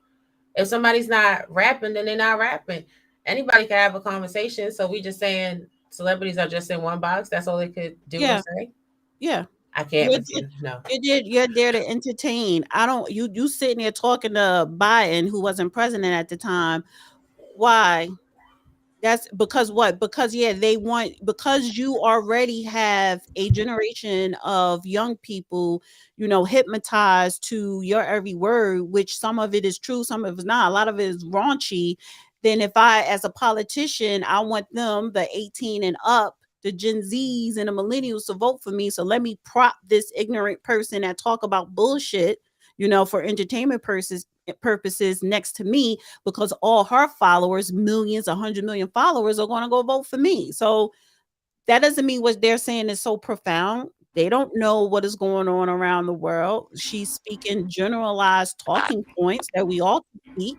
But the problem is that we should be putting other people than her or like her, and I'm just not coming down on Cardi B, but we need to put non-celebrities in that seat that actually have coherent knowledge of what is going on and still be relatable to younger generation. Why are we always shifting to be entertained as Black people? You look at BET, there's no more news stations on BET. Early in the mornings, they're playing reruns of the Jamie Foxx show or Martin or whatever. Nothing to stimulate your mind. So this is the thing. Like, all conversations are good conversations because it should spark a moment of creativity and curiosity within you. Again, we have to agree to disagree on this one. I think that anybody can bring a conversation to the table. Most people that are pundits giving commentary on a lot of social issues, foreign policies, or whatever, don't have a clue what they're talking about. And we often find out a year later, a few years later, that they were telling you a whole bunch of lies, trying to skew your perspective and spin a narrative. When you have people like the Cardi B's or whatever that are giving their opinion, I think when their opinion has a tendency to be a little bit spot on, people try to minimize that by saying, "Oh well, they're a celebrity and they shouldn't be speaking." Well, let The me fact, throw go in ahead. depression, right? Because Mhm.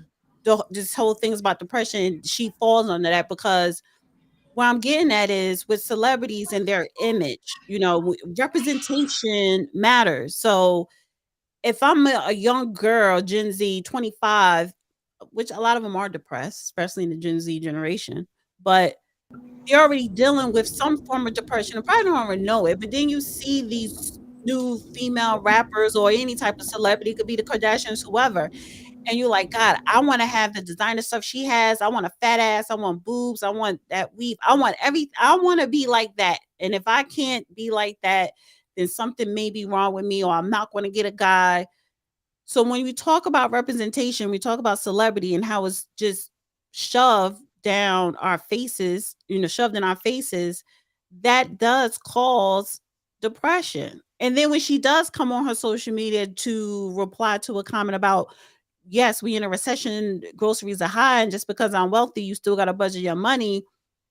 They just throw one comment about something And then people like, oh my God, she's such, she enlightened me so much because she knows about the economy. No, she don't. She just noticed that eggs went up, but she still bought as many as she want. So again, but her talking about WAP, her talking about her plastic surgeries, drug drugging guys or whatever, that's more of an influence and an imprint on young women. That heightens a young woman's depression more than her talking about food prices. I Yeah, think for but her, and this is just my opinion here, but I think for her, her celebrity is relatively new. So she still has some memory, a recent memory of, strife or, struggling to make ends meet. It's not until recently that she came into money. So she probably has a better sense of inflation than someone who, comes from money, who was born into money. this is the thing. So even let's just say Dana's point is valid, right? On the face of it. Who cares? There's a whole bunch of people in a generation that, older people are not reaching at all. There's a whole bunch of people, whether you think that her speaking on the price of groceries is valid or not, that are actually now looking at the prices that they're spending in a world where everybody just Instacarts everything or Target run and done it, and nobody's actually looking at the bottom line of what they're spending. There are people, younger people now, looking at their money, maybe a little bit. Maybe it's not going to be, she's not going to get a Nobel Peace Prize for financial advice, but still, it's the little nuggets that change what people hear or what they see, especially in a world where they're not being exposed to that and nobody watches the news. The reality is that a lot of people on social media have a tendency to become somebody's lifeline to information. Be mindful of what you say on social media and on your platforms. You have people out here derailing whole entire investigations, such as the Cabo Six, based off of misinformation in their investigation skills. But we're okay with that. But we're not okay with somebody that has a platform to reach millions saying, hey, times is hard when you not around, budget your money. Like that's the part that be crazy to me. Yeah, because it's just like, bitch, shut up. Because I know I'm broke. I know eggs are high. I got food stamps. So you tell me, and not even her, you look at TikTok. People do these 60 seconds bullshit histories that's not even accurate. But people believe that all of these snippets on social media is inaccurate. It's like, what are you talking about? But people believe. That's my point is people believe stuff. And representation matters. What do she represent? Someone who's budgeting her money or someone who shakes her big ass and talks about sucking this and bitch, you got condos in your head, whatever. It's spitting a hot bar. I think it That part matters who she's speaking to. For us who may be older, her message may not resonate with us, but to the younger generation who she's speaking to, she probably she's very influential to them. Right. Exactly. And that's the point. What like is she again, influencing them with? but this is That's the what point. I'm asking. She's influencing them to take an interest in what is happening in the economy because otherwise they wouldn't give two craps. So it's not bitch shut No, up. she's It's not. all right. You think that people did not sit there and take a moment to look at what eggs was costing or whatever? No, they was looking at her nails. Don't you know? Right after they probably don't you? If you, I think if we, I don't, I didn't pull it up, but if we go through those comments under the video, because I was on Twitter, so if we go through those comments of her video response, it's not going to be, oh my God, thank you for letting me know that the prices go up. It's not going to be nothing praising her that you inform me on the economy. It's not. It's going to be like, that's right, girl, or it's going to be, well, you rich. It's going to be gossipy. No.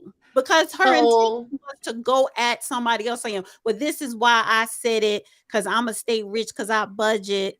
And then the comments are going to be gossipy.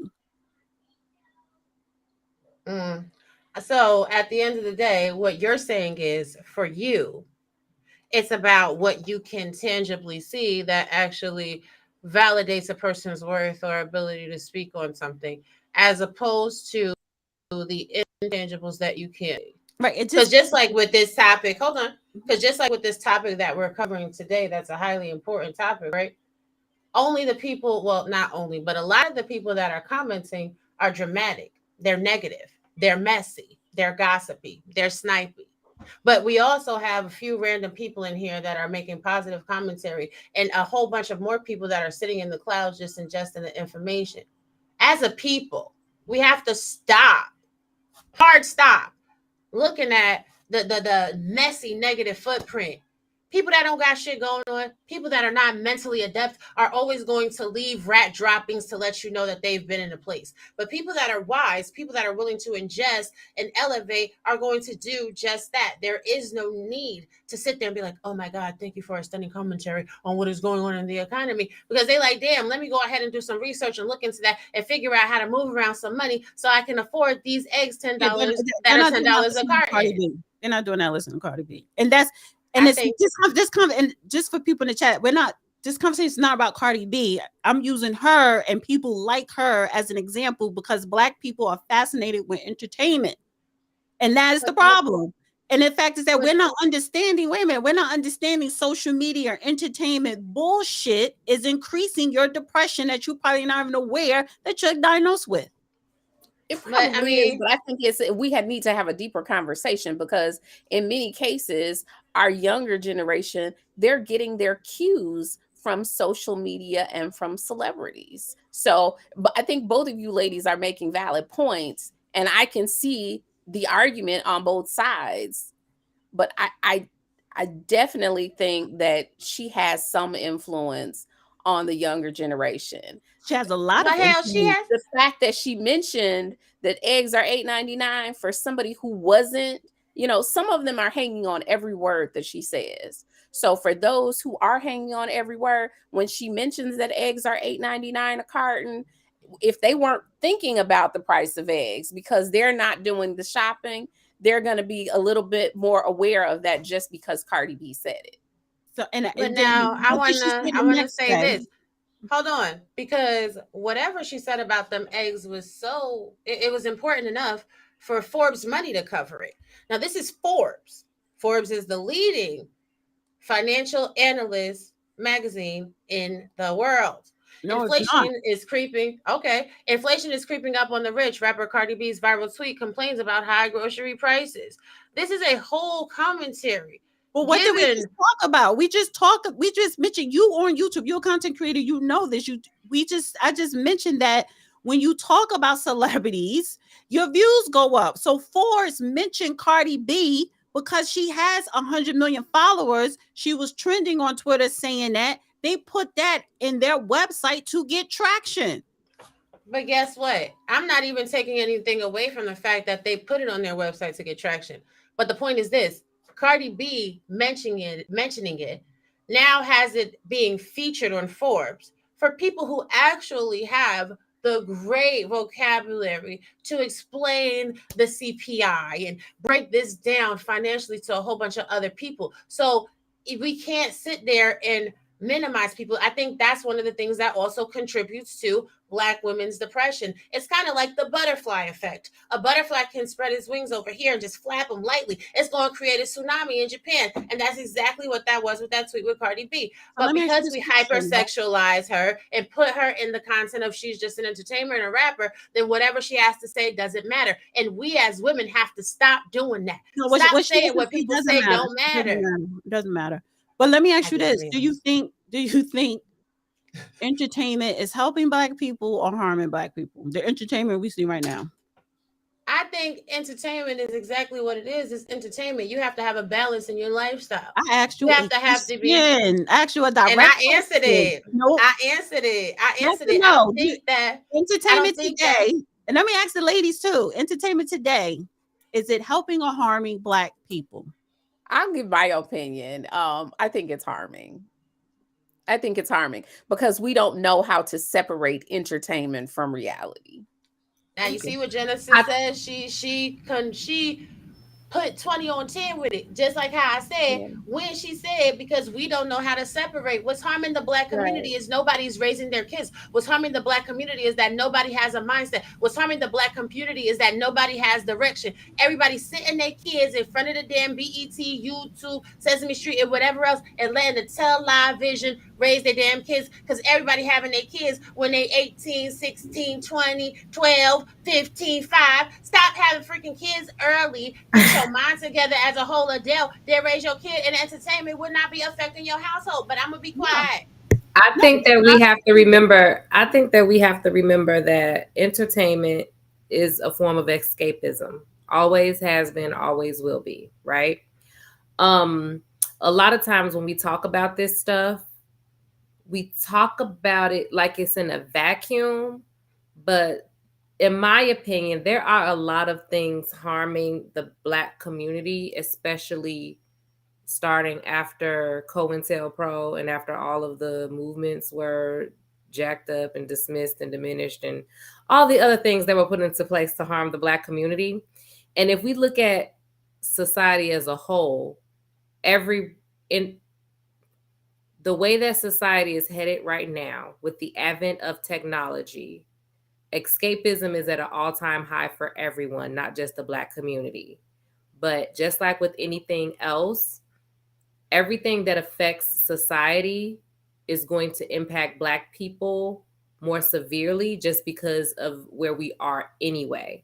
So I think sometimes we have to be careful to like paint it as something that's uniquely Black that's happening, because it's like when you look at it, that is what news and everything is in general for American culture. It's freaking celebrity gossip, what this celebrity ate yesterday, who did what, and that's what it is, right? But when you look at, of course, like I say, Black culture specifically, we're going to be negatively impacted by anything that has an adverse effect the most because we're already disadvantaged. So I will say, like, we don't necessarily have the luxury to be in those scenarios because we already was over here, you know. But I wouldn't say it's some uniquely Black thing where it's like, oh, we're just all into this entertainment and we do this. It's like, nah, this is American culture. American culture is very entwined with celebrity culture. Everything is celebrity.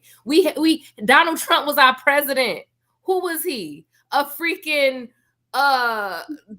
reality TV star, was the president of the United States. We've also had, who was it? Was it Ronald Reagan? Who else was a movie star that was a freaking president? So I mean, that's just American culture in general. Like, we need to get that under control, but that's how I feel about it. Like, So I don't, that's what I'm saying. I just don't like to single out Black people to be like, we're this. It's like, nah, everybody's doing it. Well, because we're at the bottom when it comes to income, generational wealth, any type. We're at the bottom. We're at the cash. It's not because of reality TV. It's because of all the things that happen. No, it's because also, but you're talking about in 2023, you have illegals coming over here surpassing you. And I'm talking about illegals surpassing you because they already have their group that they could connect to. We don't.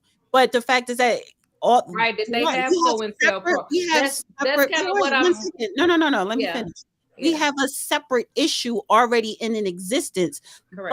But it's never going to get fixed because we are distracted with the Cardi B's and the BETs and all the Chris Sean Rock or whatever. We are distracted with the bullshit. No, the thing is, let me ask you this. I did disagree with you in the way you spoke on the distraction. Mm-hmm. But what I'm saying is that we always expect Black people to somehow be immune to things that affect the dominant society, and that's all that I was saying. I was saying everybody is distracted by the bullshit. So to think that Black people somehow are supposed to be some type of superhumans that can just avoid what is happening in the predominant society, I think is unrealistic. No, I mean, because we are Americans, and because I agree with that, Kenneth. I think the reason why it's talked about, you know, and comments like the ones Dana made are because certain people, certain groups of us look at it like well, we don't have the luxury to be like everybody else Yeah. because we're So behind. We don't have that luxury. We need to do what we need to do. We need to stay focused. Yeah. I'm I gonna just say this, and then we're gonna hit it up on the final thoughts. At Mhm. the end of the day, unfortunately, all we have in our community is the celebrities, because there are no news outlets catered to us, for us, by us. There is a newspaper to us, for us, by us, but I ain't going to talk about it because the man that is penning it or in charge of it is too light skinned and thought to not be one of us, even though we already know what it gives in the United States of America about color. Like everything that's for us, everything that any one of us says that's to wake us up or to sneak in some deprogramming in a programmed society, it's always frowned upon and talked down to. So better than be upset about who is doing what and how their message is being spread, take some time today to think about what you're doing to spread your message and make your message be effective. But we're gonna start with Betty B with the final thoughts. Let me say something. Why you put me up on the screen? Because I it's was getting final ready to put thoughts. Betty. We were about to do final thoughts. You keep love popping people up on the screen. I was going to say to you, honey, what you mean we don't have new? We are the news, honey. YouTube is popping. We the new black media. It's us. Right. Exactly. And we ain't no damn celebrities, so why the hell should somebody listen to us? I want Because we have a listen. Dana don't following like and- celebrity. Look. Dana don't like celebrity. All you celebrities, hey boo things, hey butterflies, baby. Y'all just tell the people come on over because we are friends. But you know what's funny? Because celebrities having, and I'll notice for next time, having a celebrity in your thumbnail or a celebrity name in the title because of the algorithm gets you in more viewership. So we have to embrace celebrity, but I just think YouTube is where it's at. We are the new black media here on YouTube, no matter what size your platform is. So we could put the celebrity on a picture and in the title, but it's really about our content. So, but go ahead. You're right. Because I know one thing, when we finish this, I'm finna throw Cardi B ass in that thumbnail, honey. I'm finna put Cardi B name in the title. We ain't playing no games with you. No. No, you know what? I should have did that in the beginning, Taraji or whatever. But I'm like, okay, we have a good discussion. I'll put this, but it was too conservative. You cannot do that. The people we had in the chat, you cannot have civilized conversations anymore. Like all that was Tony Brown's and Like It Is, those days are gone. Listen, we could still have the conversation. We can still have a With conversation. Dana be letting her audience, have free reign. They be carte blanche over there. Inmates run the building. Yes, she's 80% of my audience are men, and then only 30% are women. So, and this is why, okay, I want to be part of a women's panel to grab more at the women's audience. So, and all those people that's because I had hid and time out a lot of some people, and it wasn't even a lot, but it was some of them, but they were all men. So, because majority of my audience are men, so this is probably a culture shock. But at the same time, that's no excuse for ignorant, disrespectful comments. That's right. Listen, all you men over there, okay, all you ladies over here, y'all go check out Dana. All you men over there, y'all come over here. Dana's nice, okay? I'm going to spank you a little bit, but I'm going to give you a kiss and a virtual hug and make it all better. So make sure you come there. Oh, okay. So now, Dana, with your ADHD, we about to pop it up on the screen. The single people. I'm going to save you for last because you co-hosted with me. We're going to go. Betty, give your final thoughts. Why you muted yourself? Unmute yourself. Oh, I did. I'm sorry. I did that. You was doing a lot with the noise. Go ahead, Betty. This whole time I've been trying to talk for the longest. You done muted me. I'm sitting here like I can't talk. Only Genesis paid me any attention. Love you, Genesis.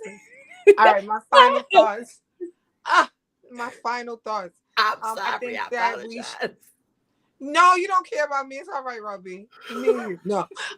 Okay, my final thoughts. I think that it's time for us to make a change. We got to let go of the stigma, and as women, you got to get the help that you need, and it's okay. Like things will be okay. The moment recognizing when you do need help is one thing, and then seeking the help, and forget everybody and all the things that they may say about it. That's my final thought, unmuted. Okay. You tried it. Betty, hang out in the back while we wrap it up. Thank you. It's I'm funny, not 'cause playing. Betty audio sound much better. Right, at the end of the She's show, off that those whole audio AirPods. stopping. She's off those AirPods. So Trying to my tell you. final thoughts are keep it light, keep it love, y'all. Mental health matters, self-care matters. Make the choices you need to be the best version of yourself. That's it. That's all, y'all. Bye, baby. You know the routine. Yes. Candy.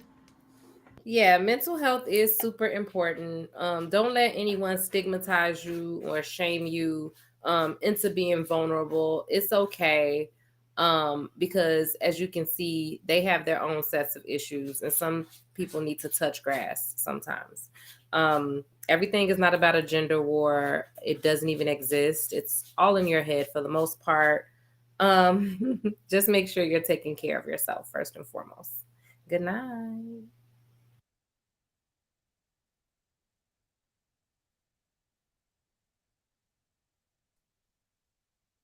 Oh, we're not gonna be up here together. I can't even hear you. You muted yourself. I did mute myself. Look, Dana is so spicy. Okay, she's such a What's bad. me? It's you.